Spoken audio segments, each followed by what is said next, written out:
Magandang araw sa inyo mga repa. Another video na naman.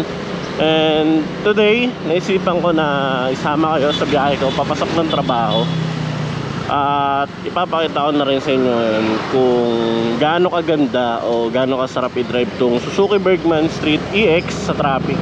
Kasi yung dadaanan ko sa Marcos Highway, pag ganitong oras, traffic doon. Mag-aalas 6 pa lang, pero advance to na mga 10 minutes ata.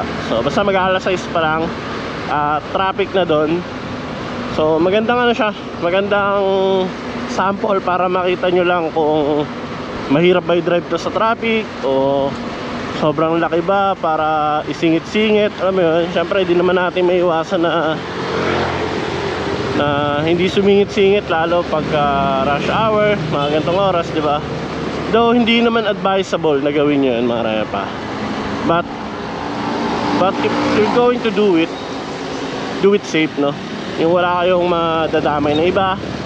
And basta ingat lang. Basta papakita ko sa inyo, no? And ayun nga pala, ano nga ba yung nasasabihin, nakalimutan ko. Ayun, galing ako sa Yamaha Aerox. And masasabi ko na itong Bergman EX mas malaki to kaysa sa Aerox in terms of kaha, sa paano ba, sa haba, yung pag ganun, feeling ko mas malaki to. Pakiramdam ko lang naman, no? Kasi yung Aerox nakaganito ako banda ganyan so parang mahaba lang to na onte, pero yung feels kasi nito mas malaki talaga to kaysa sa Aerox.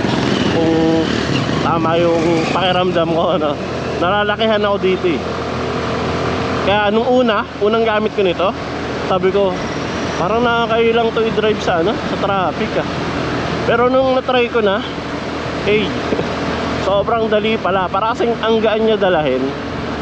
Though wala siyang sobrang lakas na hatak, tamang-tama lang pag sisingit ka. Mamaya papakita ko sa inyo. Dito sa part na to wala pa Alam to ng mga taga Marikina, madalang mag-traffic dito. Not unless pagka labasan o papasok na yung mga estudyante dyan sa Saints Co tsaka yung ibang school dito.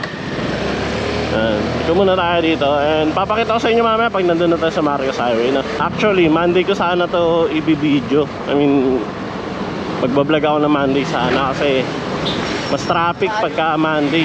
Tuesday na kasi ngayon. Kaso kahapon kasi malilate na ako sa trabaho, kaya sabi ko wala na siguro on time mag-video. Kaya ayun, hindi ko na pinilit, kaya ngayon na lang. And ito, huwag nyo gagayain ito mga repa, masama to. Pero kasi late na ako, so kailangan ko rin bilis-bilisan na konti. Ganyan, basta safe lang.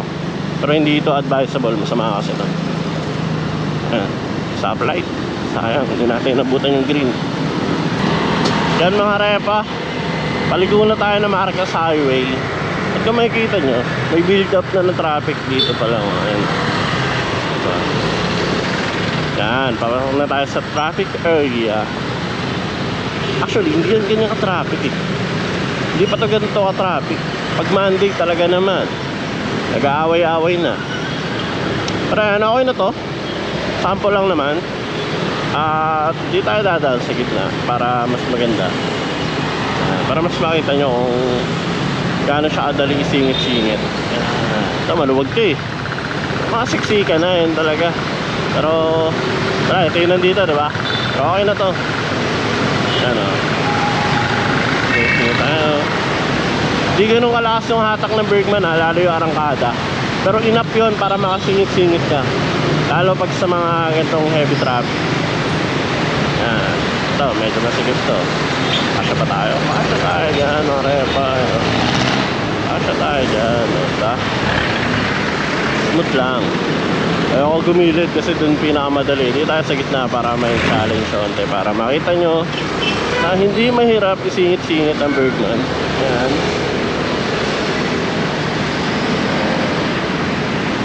Tulad nga na sabi ko, hindi to advisable, no? Pero if in case na nasa sitwasyon kayo na talagang kailangan yung magmadali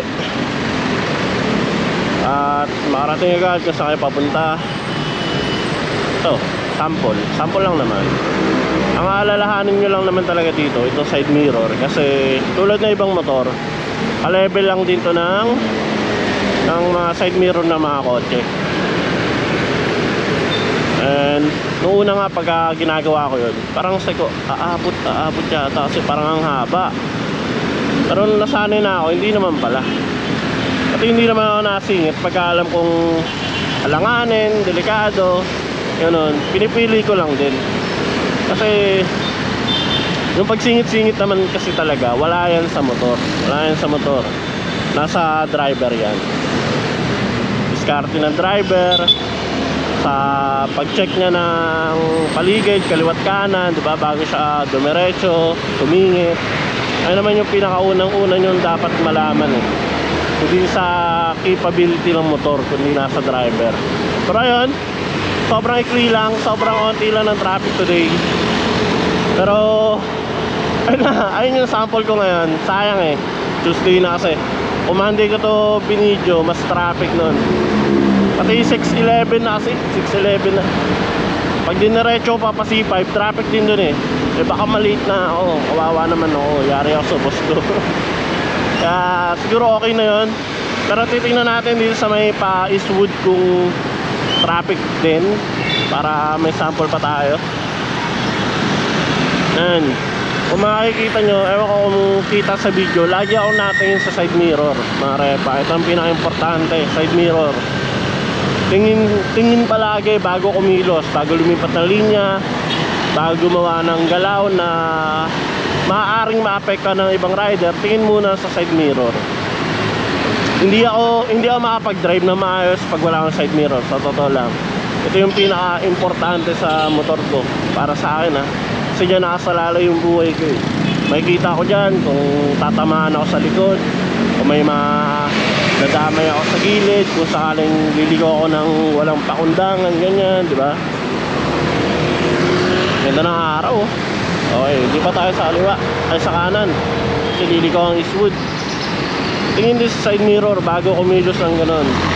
Kasi pwede kang ma-aksidente pag ganung bigla-bigla ka naligo ng walang tinginan, di ba? Yan. So, laging play safe, mga repa. Hindi ako professional para sabihin sa inyo to, no? Pero ito lang naman yung personal experience ko na sa halos 6 na taon na pagmumotor ko.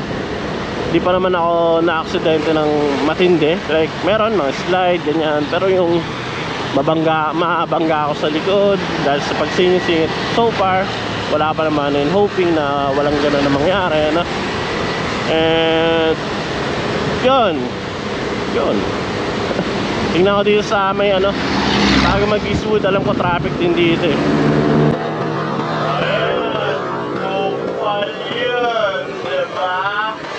Gayahin nyo yun ang huwag nyong gagayahin, yun ang napakakupal, diba? Kupal ka ba, boss? Yun, huwag nyo gagayahin yun, kupal yun.